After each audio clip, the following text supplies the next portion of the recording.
బాల్యం నుంచే పొదుపు అలవాటు చేసుకోవాలి. ఏకలవ్య నగరంలోని రామారెడ్డి స్కూల్లోని రవి, శివ 7వ తరగతి చదువుతున్నారు. శివ ప్రతిరోజు స్కూలుకు పాకెట్ మనీ రూ. 10 పైగానే తెస్తాడు. బెల్లం చుట్టూ ఈగలు చేరినట్లు శివ చుట్టూ నలుగురు, ఐదుగురు స్నేహితులు ఉంటారు. తిరుతిళ్ళు తింటారు. అద్దె సైకిళ్ళు తీసుకుని చక్కర్లు కొట్టడం, చదువు కంటే ఆటలకి ఎక్కువ సమయం వృధా చేస్తారు.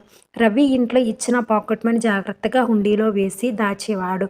నోట్లను చివరి పేజీ వరకు ఉపయోగించేవాడు. పాఠ్యపుస్తకాలను పాతవి కొని వాటిని చక్కగా అట్టలు వేసుకుని రంగురంగుల నేమ్స్ స్లిప్పర్స్తో అంటించుకుని నీట్గా ఉంచేవాడు. ఉపాధ్యాయులు ఎంతగానో అభినందించేవారు. కానీ విద్యార్థులు మాత్రం పిసినారి రవి అని ఏడిపించేవారు. అయినా కోపం తెచ్చుకోకుండా నవ్వుతూ తలదించుకుని వెళ్ళేవాడు.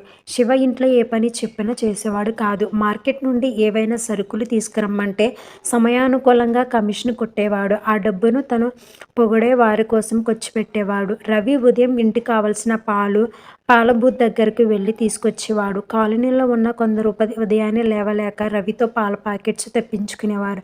అలా తెచ్చినందుకు నెలకు రూ. 15 చొప్పున ఇచ్చేవారు. ఆ డబ్బులను రవి జాగ్రత్తగా కూడబెట్టుకునేవాడు. వాళ్ళ నాన్నగారు ప్రతిరోజు సినిమాకు వెళ్ళమని డబ్బులు ఇచ్చినా అవి కూడా దాచుకునేవాడు. ఉపాధ్యాయుల దినోత్సవానికి క్లాసులో అందరూ కలిసి ఉపాధ్యాయుల సన్మాన కార్యక్రమం చేయాలని అనుకున్నారు. అందుకు తలా రూ. 15 వేసుకుని నిర్ణయించుకున్నారు. అనుకున్నట్లుగానే అందరూ లీడర్కు డబ్బులిచ్చారు. శివ మాత్రం ఇంట్లో రూ. 25 గురుపూజ పేరు చెప్పి తీసుకుని క్లాసులోనికి ఇంట్లో ఇవ్వలేదని చెప్పి ఆ డబ్బులు ఖర్చు చేశాడు. గురుపూజ రవితో అన్ని పనులు తానే చేసేవాడు. వసూలైన డబ్బులు చాలక పిల్లలు ఆందోళన పడుతుంటే రవి వాళ్ళ గాబర పడవద్దు, తన సొంత డబ్బులను రూ. 100 ఇచ్చాడు. పిల్లలు ఆశ్చర్యపోయారు. పిసినారి రవి రూ. 100 ఇవ్వడం అందరూ చర్చించుకోవడం శివకి ఎంతో బాధ కలిగింది. ఆ బాధ కోపంగా మారింది. స్కూలు వదిలి తరువాత దారి కాచి రవిని కొట్టడానికి ప్రయత్నించాడు. రవి భయపడకుండా, శివ, నేనంటే నీకెందుకు కోపం? నేనెప్పుడూ నీ గురించి వేరేగా అనుకోలేదు.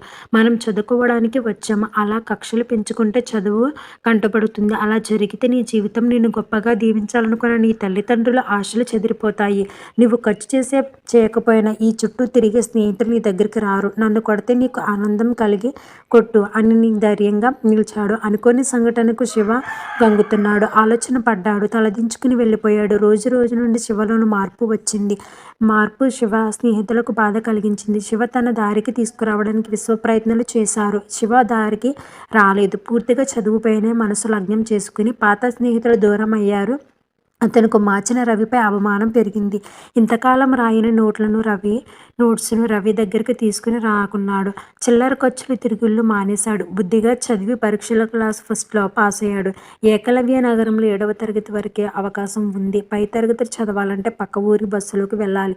ఏం చేయాలి అని ఆలోచన పడ్డాడు శివ. తండ్రికి సైకిల్ కొనుమని ఆయన ఆర్థిక ఇబ్బందుల కారణంగా 2 నెలల తరువాత కొంటానన్న ఆ 2 నెలల బస్సులో వెళ్ళడానికి నిర్ణయించుకున్నాడు. నున్న సైకిలు శబ్దానికి శివ వెనక్కి తిరిగి చూశాడు. సైకిల్పై రవి. శివ ఆశ్చర్యంగా చూసి, కొత్త సైకిల్ ఎప్పుడు కొన్నావురా? మీ నాన్నగారు కొన్నారా? ఎంత అయింది అంటూ అడిగాడు. మా నాన్నగారు కొనలేదు, నా సొంత డబ్బుతోనే కొన్నాను. 1600 రా, నా వెనక కూర్చో, ఇద్దరం కలిసే స్కూల్కి వెళ్దామన్నాడు రవి. శివ కూర్చుని, అంత డబ్బు ఎక్కడిది ఆశ్చర్యంగా అడిగాడు. రవి నవ్వుతూ, అవసరం ఖర్చులు చేయకుండా ఒక్కొక్క రూపాయి జమ చేసే సైకిలు ఏం కర్మలే కొనుక్కోవచ్చు. డబ్బు ఖర్చు పెడితే దగ్గరకు చేరేవారు స్నేహితులు కారు, తెలుసుకో అన్నాడు. శివ ఆ మాటలకు ఎంతో సిగ్గుపడ్డాడు. రవి, నువ్వే నా నిజమైన మిత్రుడివి. ఇక నుంచి మీ సలహాలు మంచి దారిలో ప్రయాణం చేస్తాయి అన్నాడు. నీతి ఏంటంటే, పొదుపు బాల్యం నుండి అలవాటు చేసుకుంటే రేపటి మంచి పనులకు ఎంతో ఉపయోగపడుతుంది. ఈ వీడియో నచ్చినట్లయితే లైక్ చేయండి, షేర్ చేయండి. ఇటువంటి వీడియోస్ కోసం మన ఛానల్ని సబ్స్క్రైబ్ చేయండి. Thank you friends.